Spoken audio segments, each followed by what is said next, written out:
តាឥឡូវយើងមកដឹងពីរបៀបបណ្ដាច់កង់ពីគូប៉ាំងបាទអញ្ចឹងអាចចូលទៅ account របស់យើងបានបាទ account អញ្ចឹងនេះបាទអាចចូលមកបាទបន្ទាប់មកយើងចូលកន្លែងបាទ My Coupang បាទ Coupang គឺ My Coupang មកបាទហើយបន្តមកទៀតយើងចូលកន្លែងបាទ My Chongbo បាទ My Chongbo ហ្នឹងបាទយើងចូលទៅបាទបន្តមកទៀតយើងរកពាក្យបាទខ្យល់ចេស៊ូដាន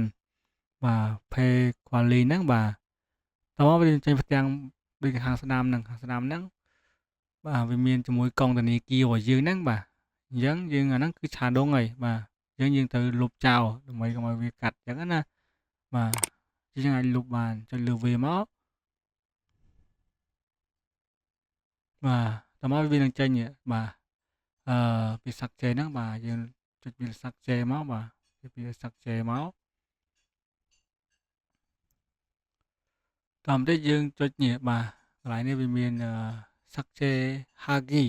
បាទចុចលើហ្នឹងមកបាទចុចលើហ្នឹងមក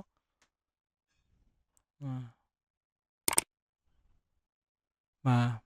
តមកទៀតខាងក្រោមនេះយើងចុចយកនេះ Hetikel Poki Hauko សាក់ចេហាគីបាទចុចលើហ្នឹងមកបាទ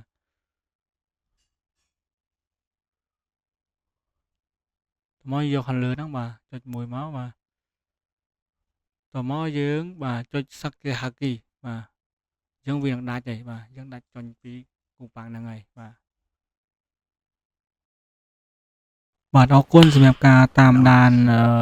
វីដេអូបាទអរគុណច្រើនបាទជួបគ្នាវីដេអូក្រោយទៀតបាទអរគុណច្រើន